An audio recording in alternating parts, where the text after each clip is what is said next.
See the wear here on the fingers of the pressure plate? That was caused by the improper shimming of the throwout bearing. All this rust is where the material that's been ground off slowly has ended up. All over the bell housing and the components inside.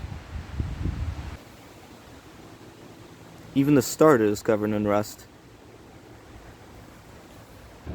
The order of installation is throwout bearing, shims, 1,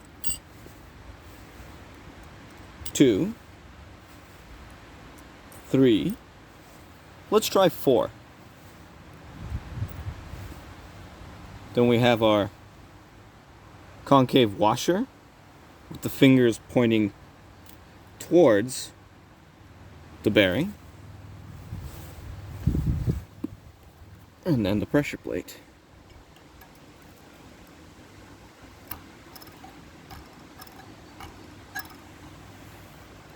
Now we put our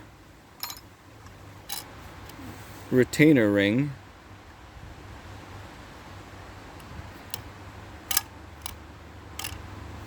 and then we'll attempt to install the circlip.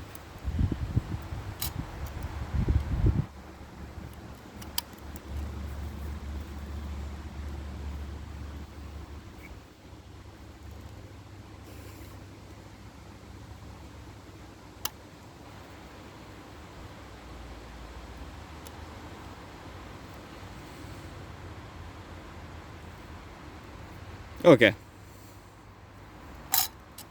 That's not gonna work because there's not enough room for the circlip to go in its groove with the spacer here.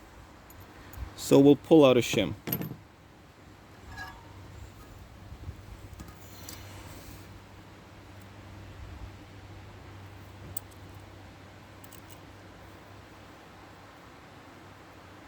That's as good as any. Now we got 1, 2, 3. Washer again with the fingers towards the bearing. Pressure plate nice and centered.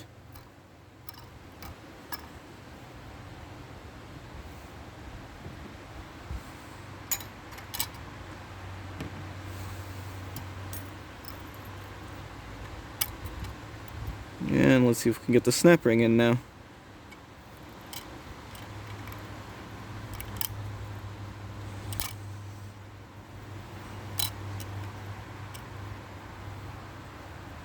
And that's that.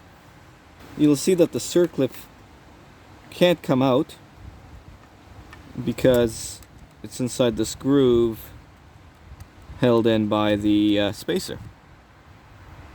The only way for it to come out is if you were to compress that fingered washer. The main reason you want this bearing to be shimmed properly is to have it spin on its axis and not spin around the fingers. There's some movement, but it's held in by the force of that spring. Here's how this works. This guide tube guides the throwout bearing. And then the fork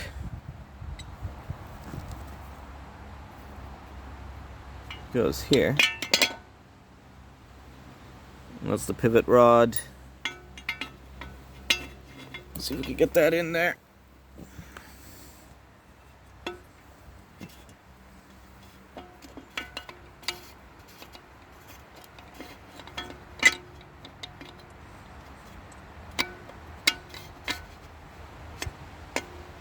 That's neat. There's a little stop there.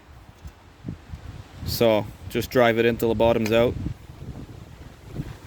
And let's see, set this up here.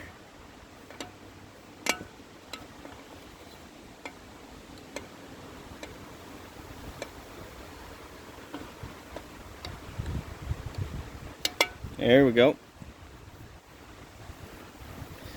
So normally this release bearing would want to sit all the way forward towards the front of the car,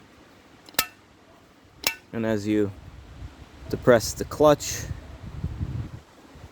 the slave cylinder pushes right here inside this little cup, and the fork pivots aft, pulling back on the release bearing and releasing the clutch.